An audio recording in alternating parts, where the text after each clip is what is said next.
Today we are back with another community member gameplay review where we break down gameplay that was submitted by a member of the community. Gameplay that probably looks a little bit more similar to yours. Now, real quick before we jump in here, today's video literally has nothing to do with Vondel. It is all about how to win more gunfights in Warzone, which applies to every map. Rebirth Island, Vondel, Fortune's Keep, Ashika Island, no matter what map you play, you're going to be able to take stuff from today's video and apply it to your own gameplay. Now, conspiracy here, 1.2 KD player. Average resurgence KD is probably between a 1 and a 1.1, so he's probably slightly above average. He's going to win some gunfights, he's going to lose some gunfights, and we're going to kind of break down each one. Beauty of solos, no enemy teammates here, so everything is a 1v1 fight, strictly focusing on execution, and we'll kind of let situations play out and then rewind and kind of talk through the mistakes that he made, as well as, you know, potentially the things he does well. Yeah, I mean, this is the hot drop here, so you got to be ready for people. Good strafing. Multiple enemies around. One flying in back behind him. He missed one big thing there that I wish he would have done. That would have made this so much easier. Unfortunate. Thirst. There's the thirst. I was gonna say, did he get his self off? Okay, so first things first here, guys. When you land in, especially as you get into better lobbies, you gotta expect people to fly in and land on you. You know this is a hot drop. So I grab this plate. I literally don't even think about what gun this is. It's the only option here, so I'm gonna grab it and push up these steps here and try to get to a better spot as quick as possible, anticipating that there's gonna be other people around. Now, good job scaring this guy off. Quickly grab the AMR9, and he's going to immediately push back up. Now, this is a big thing right here. A lot of you guys do this. You overslide or you over peek your cover. I mean, in this moment right here, he has about 20 health left. Look at his base health. He does not have any plates in. So if this enemy happens to be right here, or I actually think there's an enemy right here, he has about 20 health left, and he's probably dead here. He's literally a bullet. So be very careful over sliding this cover here, you know, and play your cover, get plated, let your base health regen, and then figure out what you want to do from there. Good job not playing predictable. Just misses a few shots right here, but good strafing. You know, movement allows us to take less damage, and we'll circle back to that. Now, the big thing that he misses right here, if you are subscribed, I literally say this in every single video. Live ping, live ping, live ping. And here's why. Watch this again. Watch how he plays this. Watch how he turns this corner, right? See how he slow peeks it because he's not sure where this guy is?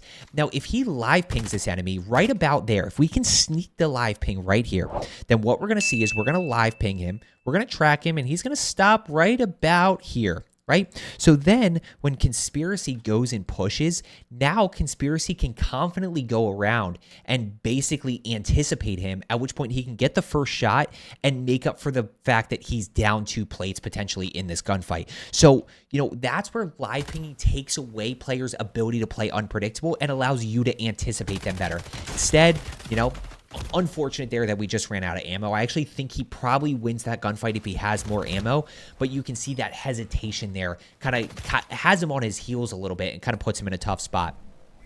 Okay, flying back in, not a big deal. We're going to win some gunfights. We're going to lose some gunfights. Big mistake here, guys. When we are flying in, you need to pull your parachute immediately. By the time he gets to this moment right here, his spawn protection is disabled. He doesn't have spawn protection. You are a sitting duck here out in the open, and you are going to get absolutely fried. Now, when we're flying back in, what I'm always looking for is doors being open and doors being closed. This looks relatively unlooted because of doors being closed, so we know we're at least in an okay spot. Look at the shooting on the minimap right here. When we talk about, you know, winning gunfights, guys, information is crucial. So when we look at the minimap, not only do I see this, but I see this. Now, this one might be more important. Either way, you got to note that there are multiple enemies on these buy stations, so you've got to be aware of that when trying to get loadout down. Obviously, that's going to be the goal here. He's already at 4280, so we're pretty close to loadout at this point. I would definitely be focusing on loadout right here. You know, you should be able to get it in this building, this one right here, and maybe on the mini-map here you push into this one, but you should easily be able to get to 7,500, at which point we have more confidence. That's such a big component of winning gunfights that so many of you guys undervalue. You know, loadout guns are better recoil-wise, TTK-wise, mobility-wise. You feel more comfortable with them. Perks give us outplay potential. One enemy straight across. Oh, we heard him. Good job right here. Now, one slight little difference here. This little jump, instead of just strafing, aim is what wins us gunfights. Movement allows us to take less damage, which we'll talk about more here in a second. But watch right here. Watch the little jump. That little jump to the left, and you can literally, as I slow this down, you can see the bullets that are this enemy is missing on him, right? So if we slow this down right here as this guy peeks, you're going to see him start shooting there. You can literally see the bullets right here. I mean, those are the bullets, and he is taking less damage right there.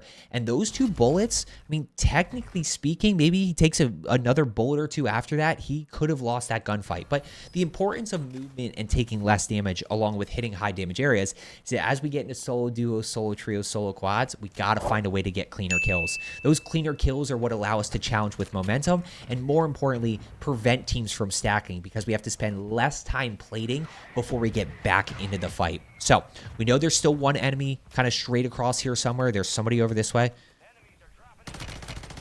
Yeah, that's tough because he's on the same level. So that's a really tough angle to fight that guy from. Two unsuppressed weapons. So be aware that you are on minimap, and, you know, third parties could potentially be pushing here. What's the number one thing you notice in that gunfight? There's one thing that causes him to take this much damage. This much right here. And it is what happens to a lot of you guys. Look at his shots right here. Here's the reality, guys. Chest shots, neck shots, and headshots are going to give you a faster TTK. You've got to mix them in. Right here, he does what a lot of you do. All stomach shots right here. And all this means is he's pulling down too much on the right stick, and he's aiming too low. He actually has good vertical recoil control. The vertical recoil, if I were to draw a line right here, it doesn't really move. He's got to let it go and let the recoil take it up higher, at which point he can control it up here. That is how we start to mix in those high damage areas. Yeah, and he also missed some shots there. Just a little bit too heavy on that right stick. You know, again, we win the gunfight, but in a solo duo situation, that second enemy absolutely takes him out. One flying in over the right side, and we should be checking minimap throughout, guys. Should be definitely checking minimap. By the way, if you're not subscribed, like, what else do I need to do to earn your subscribe here? I'm really trying to help you guys get better. So, one enemy inside. We hear footsteps. Let's see how he plays this. This is a tough one right here. I'm okay with him not shooting at that guy. I'm okay with him playing patient here. Here the guy's getting close. Okay, there's the door. That breacher drone could have been bad. Okay, here's why I like him being patient. We don't know if it's this door or this door, right? So we don't know if he's pushing up these steps or if he's pushing up these steps. So that's why I'm okay with him being patient here and just kind of waiting. I would personally, as an aggressive player, probably push in here and anticipate around this corner, but I'm also okay with him playing this way. Now, biggest thing to note here is he's broken, and look at the hip fire. Yeah, that's the big thing, guys. Slide and just hip fire. That's what wins him this gunfight. He actually might have lost this had he not hip fired. You're going to see this right here. I mean, there's the hip fire. The guy's dead. But look at, oh my gosh, like he's literally the definition of a bullet right here. I mean, that is as close to losing a gunfight as you can get. Those breacher drones are nasty. They are so unfair. Okay, 3 kills. Bunch of people over to the buy station to the right side. This is where you should constantly be checking information. That just, we heard zip. Good. All over the place aim-wise. All over the place aim-wise. Oh, we heard another one. Re-challenge. We can't eat it. We can't just eat that. We can't just, holy smokes. Okay, first things first, I would absolutely have pushed this guy. First of all, sensitivity, I don't know what his sense is, but he needs to learn to be a little bit more precise on that right stick and be softer, because that is beyond an overcorrection there, and so is that right there. But I would 100% put the pressure on this guy. At the end of the day, you have a massive advantage here. I mean, he is broken. You know he's broken. You have 3 plates. I would 100% push this, but we don't, okay? So we don't push this. Then we back off here. Now, in this moment, plate up. Like, anticipate that this guy's going to push. Plate up real quick. It's not like you took a ton of damage. You only need to throw 1 plate in, which, again, if you go and re-challenge, say this guy peaks right here. Let's play this situation out. Let's say he does peak right here. I mean, we're going in with a 50 health disadvantage. Why would we do that, right? Plate up and then push right back in. No, we gotta move. Like, I don't know why we're eating frags over here. Wait. I'm confused. I'm confused. It was 2. Okay, I don't know what just happened here. But he somehow... I mean, now he has no plates. Of course, and this is the same thing I told him that he should have acted. So he gets 1 down and then the one enemy down the other. That's exactly what I told him to do earlier. That enemy pushed in and acted on the fact that he broke conspiracy and was going to put the pressure on. And I don't know where the third party came from. I have no idea. Look at on the minimap here. He's flying back in. He's flying literally right back in. He's on your level right around to the right side. Stop looting. Go. Also, 1 enemy over on the bounty. We also have enough for loadout. We also have enough for portable radar. I would go get loadout down here. I would go get loadout down because it's another regain. We have the free loadout. We see it on the minimap. Or, sorry, we see it on the map right here. But go get another one down. Just creates a safety net for yourself. And we have enough cash. We have enough cash, especially if we... It's probably like a crate or 2 around here. We only need... Nice. Nice. That was just awkward. But we win it. And we hit all headshots. And we used movement really well there. He reacted a little slow there, which means I think he's got tunnel vision. I think he literally is just staring at this thing right here. And I mean, this guy's not far off right here, but I think he's definitely got some tunnel vision. Good slide, good hip fire right there. Broken. Now we put the pressure on. There's definitely another enemy here, though. Somebody was shooting at that guy, and you got to pick up on that immediately. Right, we're at 5. We're on 20 pace here. We are definitely on 20 pace here. Where is he? You have enough for loadout and a UE here. And you have a smoke grenade. Beautiful. Chef's kiss. Great job. Yep. Give yourself some cover. We don't know where he is. Buy UAV. Boom. Okay. Nice. Good. Let's go challenge this guy. Let's go win this gunfight and then grab Lodi and look at everything around us. In this moment, guys, you got to be taking in as good. Wait for that. Go push. Go push. Take control. He needs to go push that. Okay. I mean, we win it, but like, let's go push this guy. So many guys, when we have the information, this guy's literally right around the corner on his level. Go push this enemy, put the pressure on, and instead what happens? Instead, conspiracy is the one that gets caught on his heels. Now, he bails himself out. He does a good job keeping the pressure on, but like, I want to go basically say, I know where you are. I'm going to put my crosshairs on you. I'm going to hit high damage areas. I'm going to use slide canceling and strafing to take less damage, and I'm going to absolutely crush you in a 1v1. Instead, we play a little patient here. We play a little timid. We're a little scared, and this, you know, we kind of get caught reacting. Now, we definitely are in a 50-50 here, but notice right here, what do you see? This enemy's already played it up again. So now, because this enemy pushed conspiracy, right, who has no plates, technically, this guy had the advantage. Now, this guy didn't play this perfectly, and obviously gets caught there, and I think conspiracy actually played that pretty well. You're trying to camp my loadout. Blame me for that. Oh, watch out. Watch out. Yeah, so that's where, like, I'm always... that's just a classic pushing versus getting pushed, which, if you are subscribed, I say that literally all the time. Now, there are people literally everywhere. You have... Straight across. Good shots. My eye itches. Sorry. Man, I have contacts, so my eyes get dry sometimes. Okay, what do we got here? One flying in across there. We do have enough for a portable radar. I told you it's gonna be okay. Come on. What are we doing here? We just gotta one to the left side here. Like you just gotta get over that. He's talking in voice chat. I think it's a kid.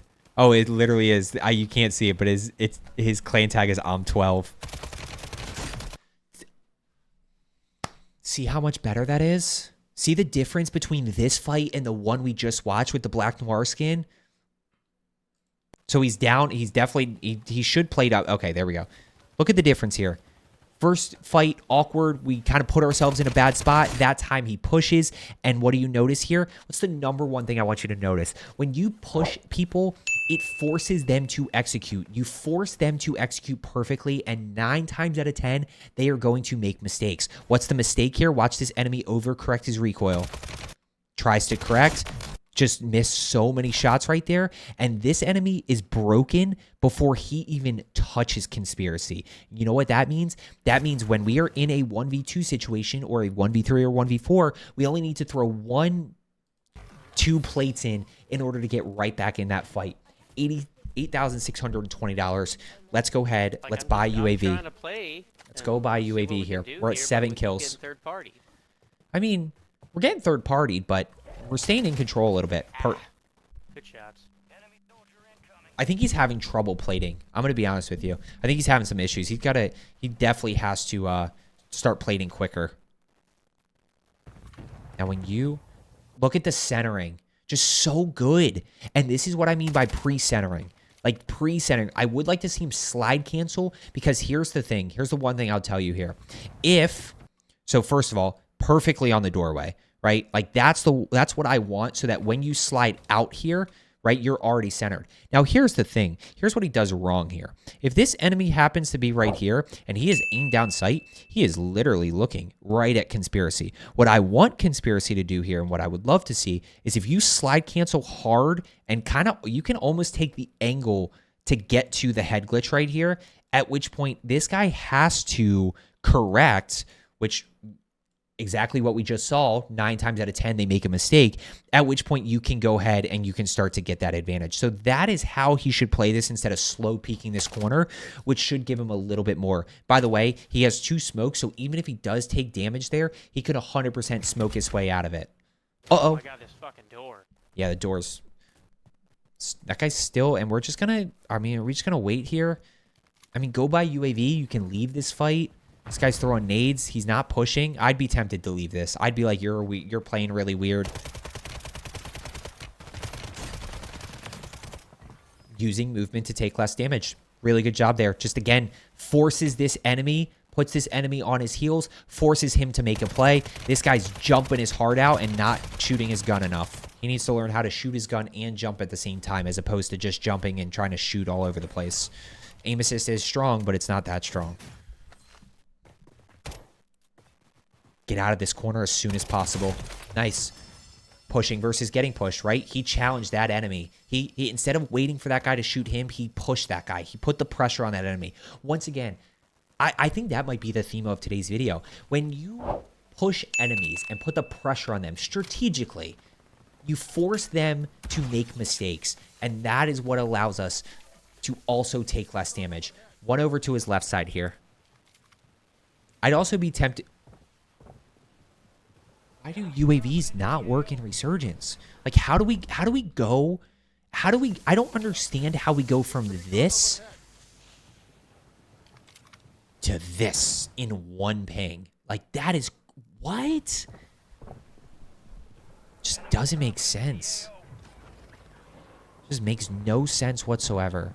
One enemy above. Go challenge. Put the pressure on here. Good shots. We'll take it. It's an easy kill. Now, immediately go. Immediately go down to the right. Down to the right or play your high ground. Down to the right or play your high ground. Push in. Notice we don't have the UAV up anymore, right? So now the concrete information that we had before becomes a little bit more ambiguous. Now we don't know if he's still down below. Is he inside the building? Is he outside the building? Yeah, that's tough. 5.56 is good. We'll see what the meta is in Season 3. I'm excited. I am excited. Would love to see the Rival 9 and the Holger 26. Obviously did videos. Good live ping. Much better live ping right there. And you can see that he tracks that enemy, even though it is a little bit tougher to see him. There's the late live ping right there. Good shots. We're able to get kill number 11 with the AR. Perfect. We do have fire sale up. We do have a smoke, which means I'm starting to think about a UAV here. Does have Mountaineer, so he can drop straight down. He doesn't need to pull parachute. Down below. Pushing versus getting pushed. Now, why is he playing passive here? Because he doesn't have information. Nice. Good strafing. Good strafing. Good strafing. Yep. Just hits enough shots, and now we get the good stack. We have double time, Mountaineer, quick fix, and high alert along with temper now. That's so tough. Caught me mantling. Good. Caught me mantling. Yeah, I mean, that's unfortunate. I don't think he did anything wrong there. I 100% would have probably died the same way. Let me see if he... Yeah. Guys, that's just an unfortunate death. That's a COD timing death. That's a COD, you know, it is what it is. Unfortunate. Let's go ahead and talk about regain here. Does he do the same thing he did before? Yeah, probably. Drops straight down. Puts himself in a really bad spot. Yep. Just full commits. Never even thinks about where he's landing. You know, and does it hurt him here? No. Could it hurt him in other games? Absolutely. And by the way, I'm not saying float for 10 seconds. I'm saying float for, like, you know, at least pull your parachute super high up to the point where people aren't really going to shoot you, or they're not going to be able to completely fry you out of the sky, and then you can start to drop down. Now, we should have landed loadout. I'm okay if he had landed university and let his resurgence timer kind of get back and then landed loadout, or rotated over to loadout. But, you know, we should have been over towards loadout a little bit closer and not as much of an awkward rotation. This is just a really awkward rotation out into the open here. Nice. Break glass. I mean, 12 kills so far. He's been executing very well. Obviously early on, but you see, you know what one of the biggest differences is? Early on, when we were really kind of talking about mistakes he was making in gunfights and why he was taking less damage, he didn't have loadout guns, right? We get those loadout guns, we start to feel a lot more comfortable. Okay, 12 kills, 16 enemies, 15 enemies still alive, $4,800, which means we do have enough reportable. We see shooting all around. Like, I immediately went to the minimap here, guys, and I just saw a bunch of pings, right? So I forget when I looked. I think I looked probably around right here, right? So we see 2 enemies over to our right side that do have to rotate in. We've obviously have 2 enemies on top university, which you should probably just expect that there's people up there. We have 1 in the water that has to rotate in. So let's see what he does. University, brutal end circle. There's always going to be places like this. Prison on Rebirth Island is going to be like this, or, you know, a lot of the buildings where there's multiple levels that people can be on. You know, Bio, Nova 6, they're all pretty awkward. In terms of Fortune's Keep. I mean, Keep's just such a brutal end circle because nobody fights. They just wait and wait and wait. The longer you wait, the more likely it is that the circle closes on itself. When that happens, everything gets ugly. Good shots there with the AR. Missed a few, but that guy was rotating. This is where if we focus on positioning, guys, positioning is all about low risk, high reward kills. Situations where, hey, you know what? All we got to do is hit some shots. They're in a really bad spot. We're in a great spot, so we're just going to go ahead and execute and take it. 13 kills. 8 other enemies here. We do want to be thinking about high ground a little bit. I would definitely start to think about stairwell here. See if we can, I'm not saying commit to rooftop. I'm saying let's go explore it, right? Because if we can get rooftop, we're in a good spot. Notice he's thinking about enemies being around. He's thinking about those corner campers.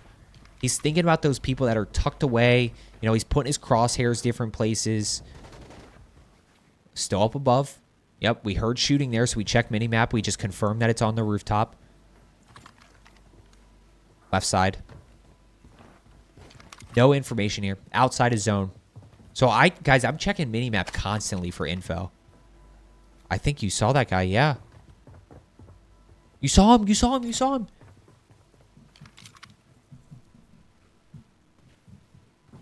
Where'd he go? Don't pre-fire that. I want to bait this dude into a 50-50. Like, I want to bait him. I want to trust myself and be like, you know what? If you want to challenge me head on like this, then you go for it. But I'm not going to pre-fire that. I'm going to wait for him. And I'm going to say I'm going to hit better shots than you are. That's an execution thing. Like, as you get more confident in your ability to hit high damage areas and use movement and be consistent, then you can absolutely start to make those plays where you want the 1v1. Like, you want to bait them into it because you know you're going to win it. Down below, somewhere, you hear audio. Where, though? Bro, what a brutal circle rotation again. And you know there's already people across. He's got 5 spectators. Wow. Down below. He's definitely timid at this point. Like, he's scared to make a mistake. He's definitely scared to make a mistake. Okay, what are we doing from here? We got to rotate early. We cannot wait for these guys. We cannot wait and play on the edge of circle. Well, we're going to loot because that is, you know, what make... he gets an armor box. I hate when that happens, when I, like, give him crap for looting and he didn't grab the armor box. He should have. It's always good to have more plates endgame, and we don't have a field upgrade right now. Just don't row on the edge of zone. You see how his confidence changed? Left side. Left side. This guy's got to jump. I'm okay with a hard rotate right here. Now, this is going to be brutal because look at zone here. Oh, no, he dropped down. He didn't mean to. Yeah, zone has, like, very little cover on this side of the map. Would have loved to see a live ping there. I would have loved to see a live ping there. You got to... Oh, no. Okay. I was going to say, you cannot just assume that nobody's in this building. You have to assume that somebody's in here. This priority number 1 has to be clearing this, basically checking here, and then from this point, you have a little bit of cover right here and a little bit of high ground to shoot across at the enemies who are rotating in. But you cannot assume that nobody's to your right side. I also would buy probably self-revive and a gas. I would probably buy gas mask and portable radar. Give me the information and give me the gas mask. Would love to see a live ping there. He needs to live ping that guy so that he can track him through the bushes. Definitely doesn't look confident with his AR. Looks a little all over the place. Now, he could have just been exploring different weapons, but if I was watching this, I'd be like, hey, you might want to consider changing your AR. Edge of zone. Throw smoke, throw smoke, throw smoke, throw smoke, throw smoke, throw smoke, throw smoke. Please throw smoke, please throw smoke, please throw... You don't have smokes. That's my bad. Probably could have bought one. I also think just very aggressive challenging here. Very aggressive challenging this situation. Why? Because look at your circle rotation. Okay, and by the way, here's the other thing. Actually, listen up. Don't click away yet. Because if you are going to watch this part of the video, this is crucial to understand. Watch this. How many enemies are left? 3. Okay, so 1 enemy is right here. 1 enemy on the minimap is right here. I'm right here, which means there's 1 enemy left that we don't know where he is. Okay, so we're chasing 1 in this situation. Okay, we don't know where he is. We just know where the 2 are. Now, okay, at this point in time, I now know where everybody is, okay? So as soon as, of course, not reloading there is a mistake. As soon as I break that guy, there's no cover here, okay? There's no cover on this side of the map. So I'm going to trust my high alert here, right? I'm going to go challenge this guy here and use this cover that's all in here, the bushes and obviously the rotunda and stuff, to try to get into circle, at which point I can go ahead and challenge these guys across and challenge these guys here. So that's the way I would have played it, obviously, because the biggest thing that he did right here is he pushed out in the open. There's nowhere for him to go. He's got the enemy to his right side here, and he's got the enemy to his left side here, who's obviously straight ahead. So there's nowhere for him to actually go. So I hope you found today's video helpful, guys. As I always say, let's get better today, and I will see you tomorrow.